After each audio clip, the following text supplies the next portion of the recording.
Hi friends, welcome to Sandhya's Kitchen. எல்லாமே வந்து பாத்தீங்கன்னா dispatch ரெடி ஆயிடுச்சு Sandhya's Kitchenல. So drinks எல்லாமே அழகா பேக் பண்ணியாச்சு. இப்போ ஷாப்ஸ்க்கு வந்து பாத்தீங்கன்னா dispatch கொடுத்துட்டு இருக்கோம். சோ வந்து உங்ககிட்ட ஒரு விஷயம் ஷேர் பண்ணிக்கணும் அப்படினு நினைச்சேன். அதாவது வந்து பாத்தீங்கன்னா நானும் பயங்கரமா முழுசா நம்பின ஒரு விஷயம் அது. நமக்கு தெரிஞ்ச விஷயங்களை வச்சு நம்ம கத்துக்கிட்ட விஷயங்களை வச்சு நம்ம எதுல பெஸ்டா இருக்குமோ அதை வச்சு நம்ம வந்து லைஃப்ல முன்னேறலாம். அதுல வந்து நம்ம பயணிச்சுட்டே இருக்கும்போது நம்ம வந்து நல்ல ஒரு அச்சீவ்மெண்ட் பாயிண்ட்டை வந்து தொடுவோம் அப்படின்னு சொல்லி எல்லாரும் கேள்விப்பட்டிருப்போம். அதை வச்சுதான் எல்லாருமே வளர்ந்துட்டு இருப்போம். ஈவன் இப்போ பாத்தீங்கன்னா நான் மார்க்கெட்டிங்ல வந்து பயங்கர பெஸ்ட். ஸோ அந்த செக்டார்ல தான் நிறைய வருஷம் ஒர்க் பண்ணியிருக்கேன். அதனால அதை வச்சு என் லைஃப் வந்து பயங்கரமா பில்ட் பண்ணிக்க முடியும் அப்படிங்கறத என்னோட ஒரு இதா இருந்தது. ஒரு காலகட்டத்தில் என்னால் அது முடியல, என் ஃபேமிலி சுச்சுவேஷன் அப்படின்னு வரும்போது என்னோட ப்ரொஃபைலை கம்ப்ளீட்டா மாத்திக்கிட்டேன். இப்போ என் மைண்ட்ல என்ன தோணுது அப்படின்னா, நமக்கு தெரிஞ்ச விஷயங்களை வச்சு நம்ம கத்துக்கிட்ட விஷயங்களை வச்சு லைஃப்ல வந்து பெருசாலாம் வர முடியாது.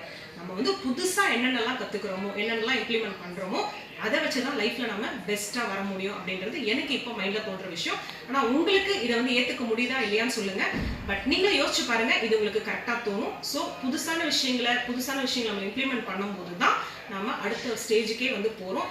தெரிஞ்ச விஷயத்தையே வச்சு மாவு அரைச்சிட்டு இருக்கும்போது அதுல பெருசா ஷைன் ஆகுறோமா அப்படின்னு கேட்டீங்கன்னா கண்டிப்பா இல்லைன்னு தான் நான் சொல்றேன். See you all.